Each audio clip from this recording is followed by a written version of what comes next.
नमस्कार विद्यार्थ्यांनो, वेदृश्य education channel मध्ये आपल्या सर्वांचं स्वागत आहे। आज आपण शिकणार आहोत इयत्ता 5वी मधील डेसिमल फ्रॅक्शन आणि तोही महाराष्ट्र स्टेट बोर्ड आधारित सिलेबस मधील प्रॉब्लेम सेट नंबर 36 आणि डेसिमल फ्रॅक्शन हा चॅप्टर पाहणार आहोत। हा चॅप्टर 5th क्लास मध्ये आहे।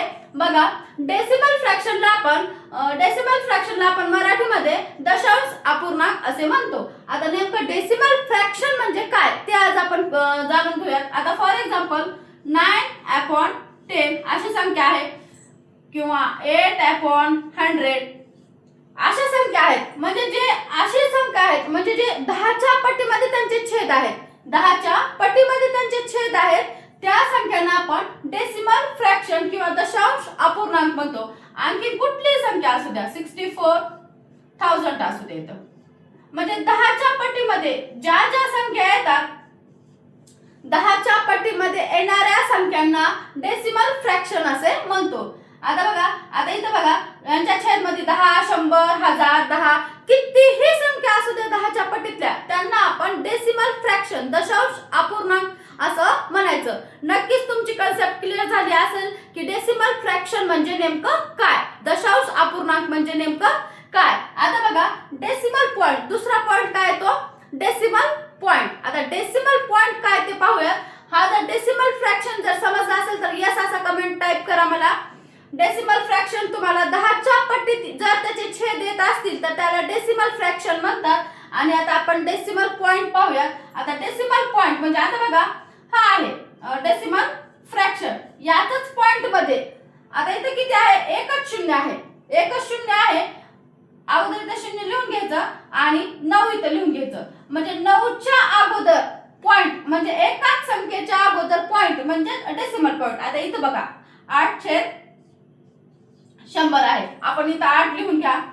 मग इथं किती झिरो आहेत, 2 झिरो आहेत 100चे। मग काय करायचं, ही एक संख्या लगेच इथं पॉइंट देता येतो का, नाही, कारण 10 असल्यास देता येतो। मग इथं एक झिरो लावायचं कारण संख्या नाही, मग इथं पॉइंट द्यायचं, इथं काहीच नाही म्हणून झिरो लिहायचं।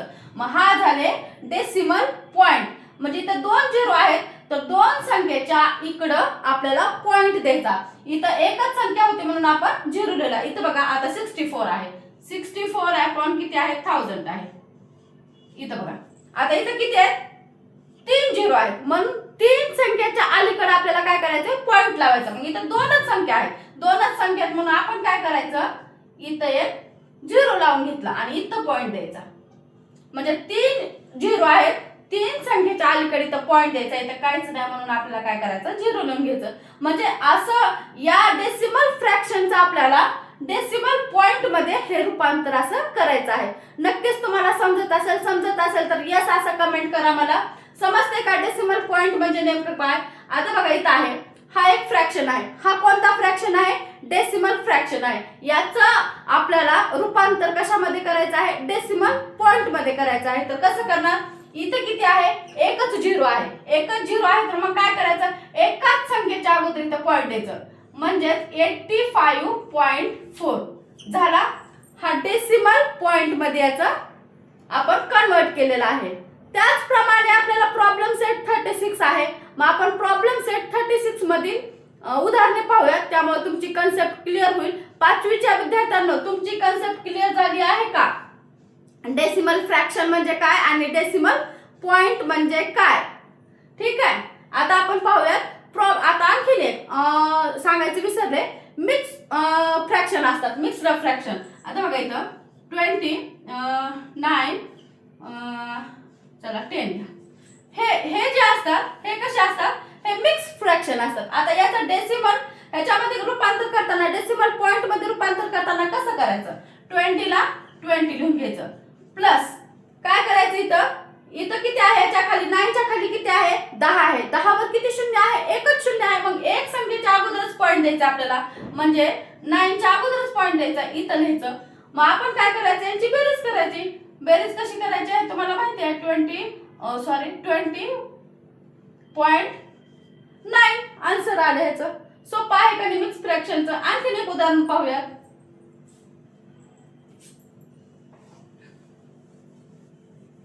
आता इथंच बघा, इथं चला मिक्स फ्रॅक्शन करते मी।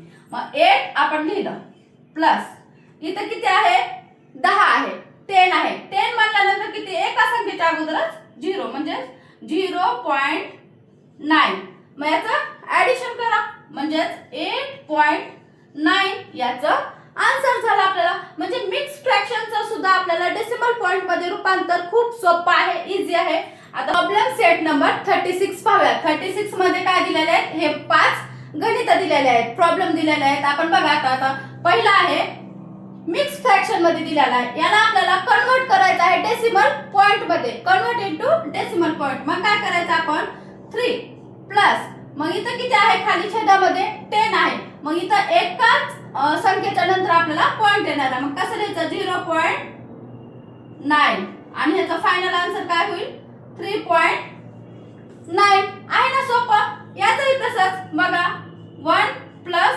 इथं 10च आहे 10 च्या नंतर म्हणजे एकाच संख्येच्या नंतर येणार आहे इथं म्हणजेच 1.4 झाला आन्सर आता याचं पण सोपं आहे 5 प्लस इथं 10च आहे म्हणून आपल्याला काय करायचं आहे 0.3 लिहायचं आणि याचा आन्सर 5.3 झालं याचं तर खूप सोपं आहे तुम्हाला माहिती आहे इथे मिक्स फ्रॅक्शन नाहीये 10 आहे एकच 0 आहे एकाच संख्येच्या नंतर इथेच पॉइंट लागणार आहे मग काय करायचं 0.8 याचा आन्सर आहे आता इथं बघा झाले का 4 प्रॉब्लेम संपलेले आहेत आपल्याला 5च प्रॉब्लेम दिलेले आहेत आणि याचा आन्सर मला समजला असेल तर नक्की कमेंट करा आणि आपण पुढच्या व्हिडिओमध्ये प्रॉब्लेम सेट नंबर 37 38 पाहणार आहोत आणि असे छान छान महाराष्ट्र स्टेट बोर्डाचा सिलेबस 5वी 6वी 7वी 8वी चा पाहण्यासाठी आजच वेदृश्य एज्युकेशन चॅनलला नक्की सबस्क्राईब करा लाईक करा शेअर करा